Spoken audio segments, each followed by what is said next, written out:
आज हम अध्याय 2 बहुपद के बारे में पढ़ेंगे। तो सबसे पहले हम बहुपद के बारे में पढ़ेंगे। तो बहुपद उसे कहते हैं जिसमें प्रत्येक चर की घात पूर्ण संख्या होती है। तो एग्जाम्पल के लिए 7x की घात 3 धन 4, तो यहाँ चर x है, उसकी घात 3 है जो कि पूर्ण संख्या है। तो यहाँ पे हमें चर और अचर के बारे में जानना पड़ेगा। तो चर और अचर की परिभाषा लिखेंगे हम। तो चर वह होता है जिसका मान निश्चित नहीं होता, उसका मान बदलते रहता है, जैसे XYZ। और अचर वह होता है जिसका मान निश्चित होता है, जैसे 4, 5। तो x को हम 4, 5 भी लिख सकते हैं, पर हम 4 और 5 को सिर्फ 4 और 5 ही लिख सकते हैं या बोल सकते हैं। अब हमें यह भी जानना पड़ेगा कि बहुपद होते कैसे हैं। तो हम बहुपद को कैसे पहचानें, तो हम एग्जाम्पल से समझेंगे कि एक एग्जाम्पल लेंगे। 5x की घात 3 धन 4 बराबर 0। तो इसमें x की घात 3 है, तो x की घात 3 एक पूर्ण संख्या है, तो यह बहुपद है। हम और एक एग्जाम्पल लेंगे। √3x + 5 बराबर 0।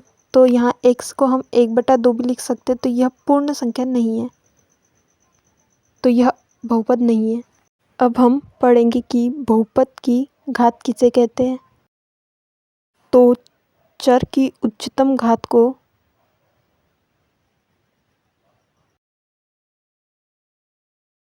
बहुपद की घात कहते हैं।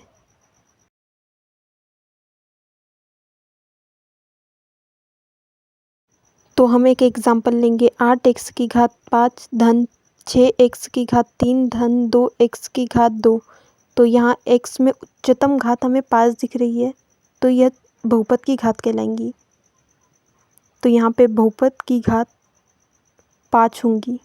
अब हम अध्याय 2 बहुपद की प्रश्नावली 2.1 का प्रश्न पहला सॉल्व करेंगे, जिसमें हमें किसी बहुपद p ऑफ x के लिए y बराबर p ऑफ x का ग्राफ नीचे दिया गया है। प्रत्येक स्थिति में p ऑफ x के शून्यकों की संख्या ज्ञात करना है।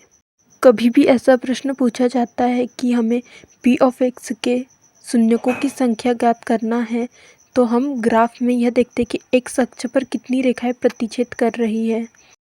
तो पहले प्रश्न में x अक्ष पर कोई रेखा प्रतिच्छेद नहीं कर रही है, वह y पे कर रही है, तो शून्यकों की संख्या 0 होंगी।